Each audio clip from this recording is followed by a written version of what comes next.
Bienvenue sur ma chaîne. La Seconde Guerre mondiale fut un affrontement titanesque où les armes, les stratégies et les idéologies s'entrechoquèrent. Mais au-delà des champs de bataille et des fronts en feu, un autre combat se livrait, plus discret, plus silencieux, mais tout aussi crucial pour la survie morale et intellectuelle de ceux qui y prenaient part. Dans les camps de prisonniers allemands, des milliers de soldats russes et slaves trouvèrent un refuge inattendu dans un jeu ancestral, les échecs.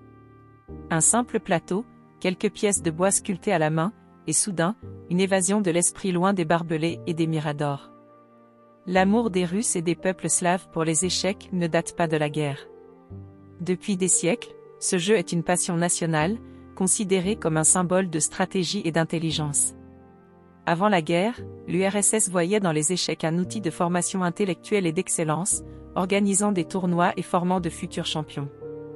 Parmi toutes les histoires liées aux échecs dans les camps, celle qui s'est déroulée à Sachsenhausen, le principal camp de la région de Berlin, est sans doute la plus marquante.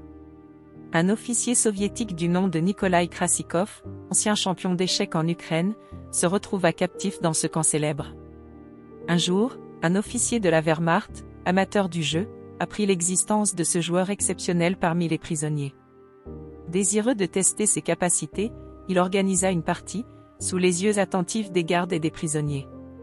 Le duel se transforma en un véritable affrontement psychologique. Chaque coup joué était une bataille, chaque mouvement de pièce était une tentative de prendre le dessus sur l'autre. Les prisonniers s'étaient rassemblés autour du match, oubliant l'horreur qui les entourait. Krasikov, malgré la fatigue et la malnutrition, jouait avec une précision redoutable. La partie dura plus d'1 heure.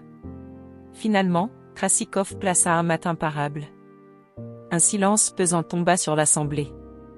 L'officier allemand, loin de se mettre en colère, resta un instant figé, puis se leva et tendit la main au prisonnier, reconnaissant sa supériorité sur les 64 cases.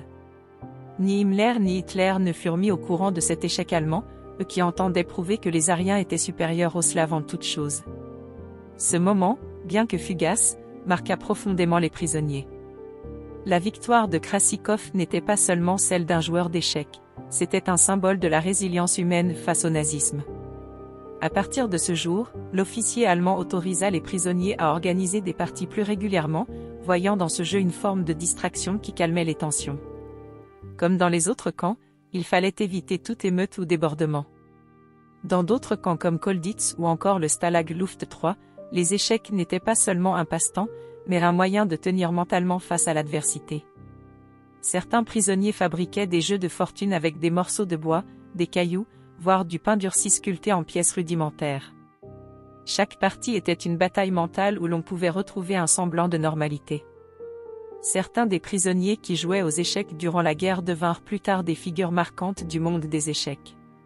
Vassili Smyslov, futur champion du monde, ou encore David Bronstein, finaliste du championnat du monde en 1951, avaient tous deux vécu la guerre et utilisé leur maîtrise des échecs pour traverser cette épreuve.